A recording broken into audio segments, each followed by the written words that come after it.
Velociraptor weighed 33 pounds, a turkey weighs 30 pounds, but fossil evidence from Mongolia reveals these animals killed prey 15 times their body weight using a weapon that modern predators can't match.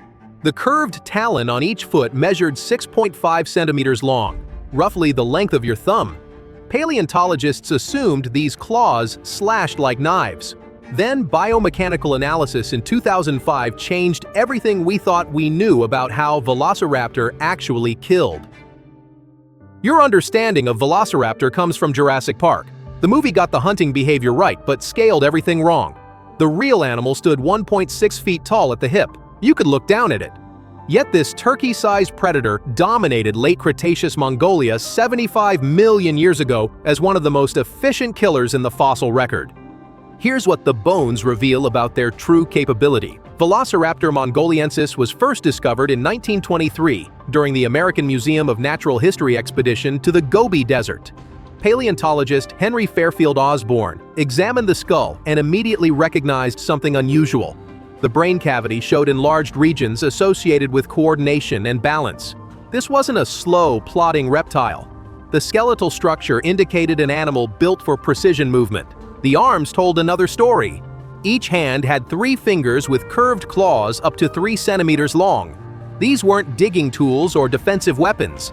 The angle of articulation in the wrist bones showed these claws could rotate inward with significant force. Velociraptor could grab and hold prey against its body while standing upright on one leg, because that's when the real weapon deployed. The killing claw on the second toe measured 6.5 centimeters along the outer curve. For decades, paleontologists interpreted this as a slashing weapon. The scenario seemed obvious. Velociraptor would kick and slash at prey like a modern cassowary bird. Some researchers even calculated the cutting force needed to slice through thick hide. Then Manning and colleagues published their 2005 study in the Proceedings of the Royal Society. They created exact replicas of Velociraptor claws and tested them against pig carcasses with similar tissue density to dinosaur prey. The results contradicted 80 years of assumptions. The claw didn't slash. It couldn't slash effectively. The curve and the thickness were wrong. When researchers tried to use the replica claw as a cutting weapon, it failed to penetrate deep enough to cause rapid blood loss. Slashing attacks required multiple strikes and left only superficial wounds. But when they changed the attack angle, everything made sense. The claw functioned as a climbing spike and puncture weapon. Velociraptor would leap onto prey, drive both hand claws into the body for grip, then repeatedly stab downward with the foot claw while maintaining balance with the other leg. Each puncture wound drove 6.5 centimeters deep into vital areas. The killing method wasn't blood loss from slashing. It was precision trauma to critical organs and major blood vessels. Fossil evidence from the famous Fighting Dinosaurs specimen proves this hunting strategy worked. Discovered in Mongolia in 1971, the fossil preserves a velociraptor locked in combat with Protoceratops, a sheep-sized herbivore. The velociraptor's hand claws grip the Protoceratops skull. The killing claw on the foot is positioned against the neck region where major blood vessels run close to the surface. Both animals died during the attack, likely buried by a sudden sandstorm. But the position captures the exact moment of predation. Velociraptor wasn't slashing wildly. It had secured a grip with its hands and was delivering targeted puncture wounds with surgical precision. The skeletal structure enabled this attack method.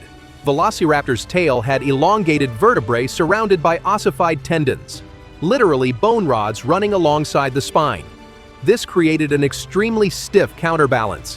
When standing on one leg with the other leg raised to strike, the tail prevented the animal from tipping forward. Simple physics transformed the tail into a dynamic stabilizer. CT scans of Velociraptor skulls reveal the neurological capacity to coordinate this complex movement. The cerebellum region, responsible for balance and motor control, was proportionally larger than in most dinosaurs.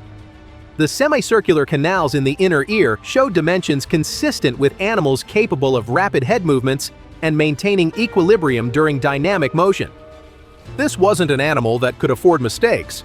At 33 pounds attacking prey weighing 200 pounds or more, a single failed grip meant death. The neurology had to support split-second adjustments during the attack sequence. bite force analysis adds another dimension to the predation strategy. Velociraptor jaw mechanics generated roughly 150 newtons of bite force, about 1/10 the force of an adult human bite. This seems pathetically weak until you understand what those jaws were designed to do. The teeth weren't built for crushing bone or tearing thick hide. They were precision tools. Serrated edges on both front and back of each tooth created a blade-like surface. The jaw articulation allowed the mouth to open nearly 80 degrees, then snap shut with those serrated teeth driving together like scissors. Velociraptor didn't need massive bite force. Once the foot claw punctured into vital areas and the hand claws secured the grip, the jaws targeted exposed flesh on the neck or belly. Small, precise bites severed blood vessels and windpipe. The killing method combined puncture trauma, controlled bleeding, and suffocation. Modern Komodo dragons use a similar multi-weapon strategy. Initial bite delivers bacteria and mild venom. Subsequent bites target specific blood vessels. The prey dies from cumulative trauma rather than a single catastrophic wound. Velociraptor operated with the same tactical approach 75 million years earlier. Pack hunting evidence remains controversial but compelling.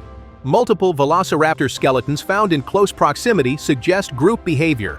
Trackways preserved in Cretaceous sediments show similar-sized theropods moving together in coordinated patterns. A 2007 study by Roach and Brinkman analyzed these trackways and concluded the spacing between individuals was too consistent for random movement. The animals were maintaining formation.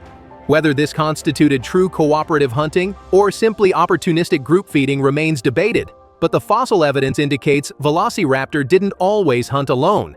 If pack behavior existed, the tactical advantages multiply significantly.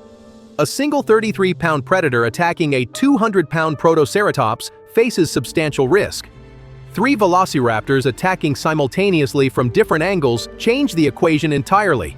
One animal could distract from the front while others attack the flanks or rear, driving their claws into vulnerable areas before the prey could mount an effective defense. Modern wolf packs demonstrate how relatively small predators can take down prey 10 times their size through coordinated attacks.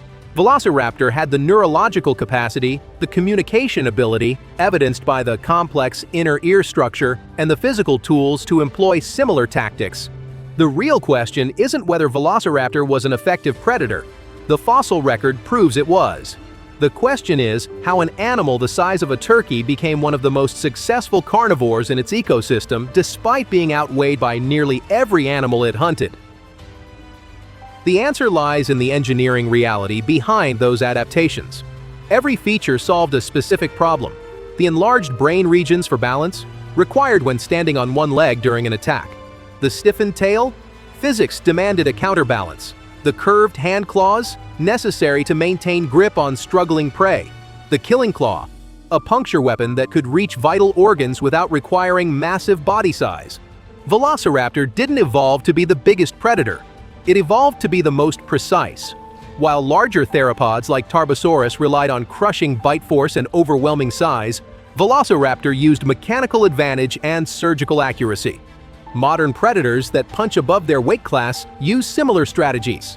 Wolverines weigh 40 pounds but can take down caribou weighing 400 pounds by targeting joints and vital areas rather than trying to overpower prey through brute force. Honey badgers use climbing ability and precise bites to attack animals significantly larger than themselves.